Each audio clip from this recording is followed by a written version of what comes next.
তাওবার আরেকটি দৃষ্টান্ত হলো হাসান বসরির যুগের ঘটনা। হাসান বসরি তার কাছে একজন মহিলা সবক নিতেন। ওই মহিলা তার স্বামী মারা গেছে, ওই মহিলার একটা সন্তান আছে। হাসান বসরিকে বলতেছেন, ওগো আল্লাহর ওয়ালি, আপনি আমার ছেলেকে পড়ান, আপনি আমার ছেলেকে তালিম দেন। আমার ছেলে সমাজের বখাটে ছেলের সাথে শৈলা নষ্ট হয়ে গেছে।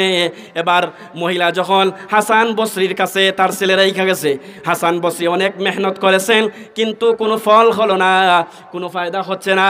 এবার হাসান বসরি রাদিয়াল্লাহু আনহু, হাসান বসরি উনি এই মহিলাকে বলছেন, রে মহিলা, আমি তোমার সন্তানের সাথে তোমার সন্তানের পিছে অনেক সময় ব্যয় করেছি, কিন্তু তাতে কোনো ফায়দা হয়নি। তোমার সন্তান যেমন আছে তেমন রয়েছে।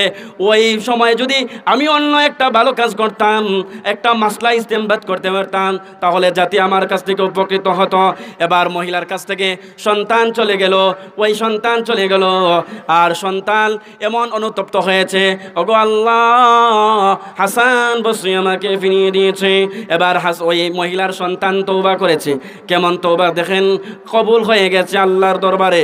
ওই মহিলার ছেলে ইন্তেকাল করেছে, আর ইন্তেকালের পূর্বে মহিলাকে বলে গেছে, মা গো, ও মা, হাসান বসরিকে বলেন যেন আমার জানাজাটা উনি পড়ান। এবার মহিলা হাসান বসরির কাছে আসছে, বলে, ও হাসান বসরি, আমার ছেলের তামান্না হলো আপনি আমার ছেলের জানাজার নামাজ পড়াবেন।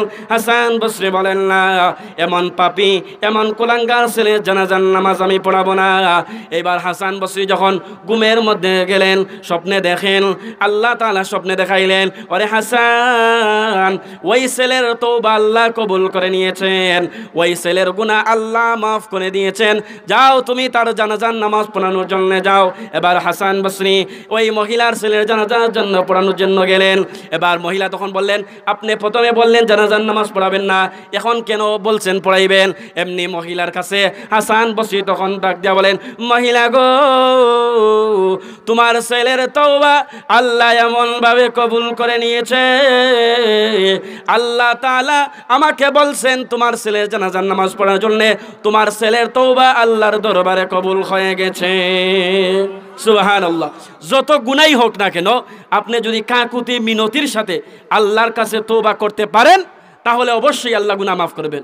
আল্লাহ বলেন, ইয়া আইয়ুহাল্লাযীনা আমানু, হে ঈমানদারগণ, তুবু ইলাল্লাহ, তোমরা আল্লাহর কাছে তওবা করো, আল্লাহর দিকে তওবা করো, তাওবাতান নাসুহা, তাওবায়ে নাসুহা করো, খালিস তওবা করো।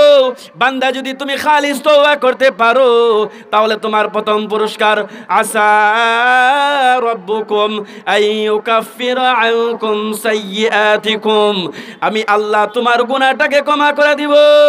শুধু তাই না, ওয়ায়ুদখিলাকুম জান্নাতিন তাজরি মিন তাহতিহাল আনহার, আমি আল্লাহ তোমাকে এমন জান্নাতে প্রবেশ করাবো যেই জান্নাতের তলদেশে রয়েছে শত অপরাধ, শত গুনাহ মাফ করার একটা সুযোগের নাম হলো তাওবা। তাওবার শর্ত হলো 6টি।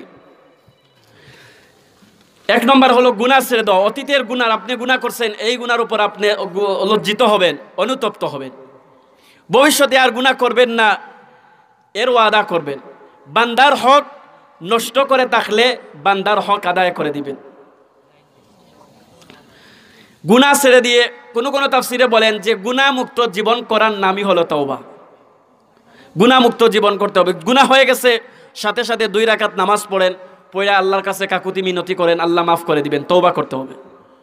তাওবার পুরস্কার যেমন সূরা তাহরিমের মধ্যে আল্লাহ বলেন, ইয়া আইয়ুহাল্লাযীনা আমানু তুবু ইলাল্লাহ তাওবাতান নাসুহা,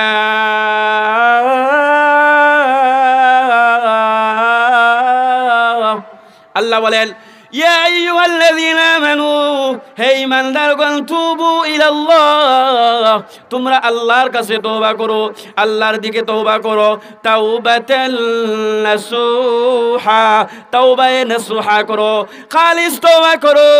বান্দা, যদি তুমি খালিস তওবা করতে পারো, তাহলে তোমার প্রথম পুরস্কার, আসা রাব্বুকুম আইয়ুকাফিরা আনকুম সাইয়্যাতিকুম, আমি আল্লাহ তোমার গুনাহটাকে ক্ষমা করে দিব। শুধু তাই না, ওয়া ইউদখিলাকুম জান্নাতিন তাজরি মিন তাহতিহাল আনহার, আমি আল্লাহ তোমাকে এমন জান্নাতে প্রবেশ করাবো যেই জান্নাতের তলদেশে রয়েছে নহর।